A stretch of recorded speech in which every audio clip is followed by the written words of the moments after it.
Mga boss, anong bago sa'yo, anong bago sa akin, ganun pa rin. Bali, punta tayong Tanay, punta tayo sa Kaingin Camp 2.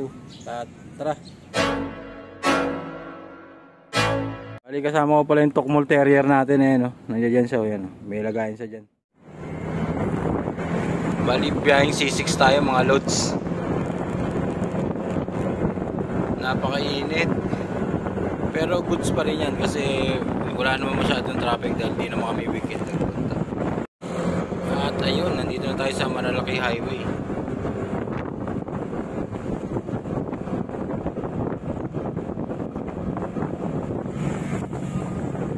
Napakaganda talaga ng Marilaki, no? Lalo na pagka ang luwag ng kalsada, wala masyadong kasabay.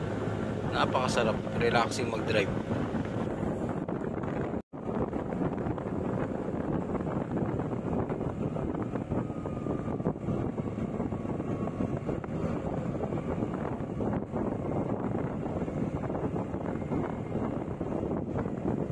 Grabe, ang sarap ng biyahe namin, wala masyadong kasabay.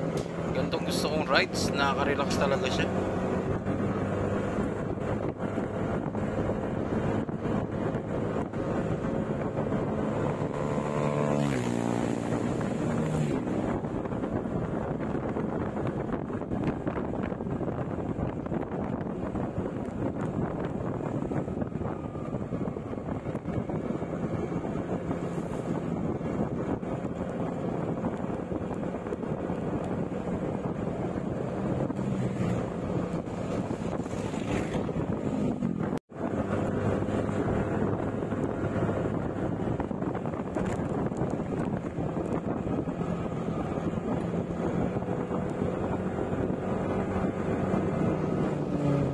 Napakahusay, ang gagaling nila.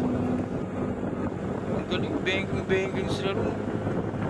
1, 2, 3, come on!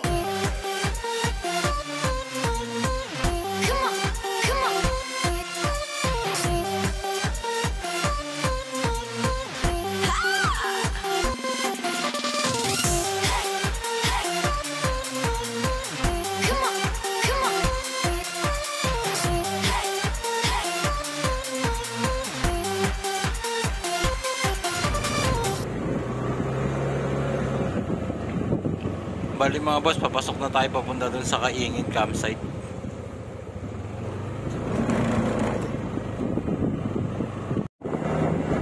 Medyo rough road yung daan dito pero kaya naman, matigas naman siya na rough road kaya hindi masyado lulubog yung mga gulong. At may dadaanan din tayo dito maliit na ilog. Yan, medyo lubak-lubak talaga siya, napakainit.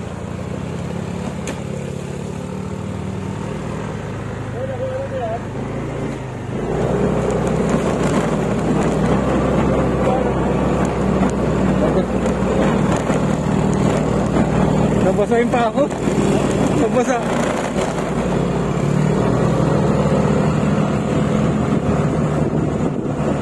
Bali, paglagpas natin dun sa may rough road na may ilog na paakyat, bali rough road ulit. Bali siguro mga rin to, mga tansya ko mga 1.2 km din papuntang mismo dun sa campsite. So what's up sa inyo mga boss, bali nandito na tayo sa Kaingin Camp 2. Bali ito yung nakuha nating spot. Yan. Dito tayo magkata yung tent. Tignan mo naman yung view. Diba? Kasama natin si doggy natin yan, si Caniboy.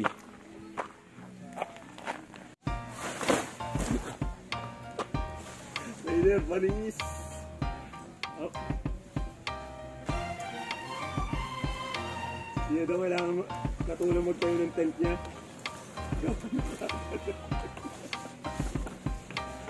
Dalawa si Caniboy, oh. Ano kailangan?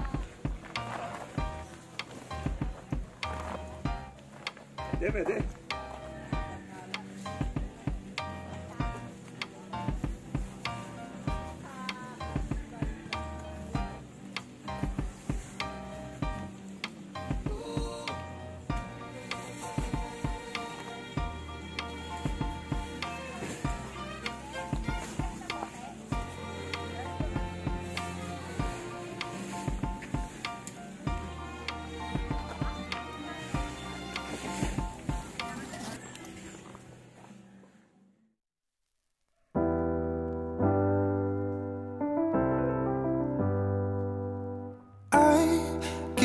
sometimes and I can't seem to find a light between the walls I built for myself right in my mind.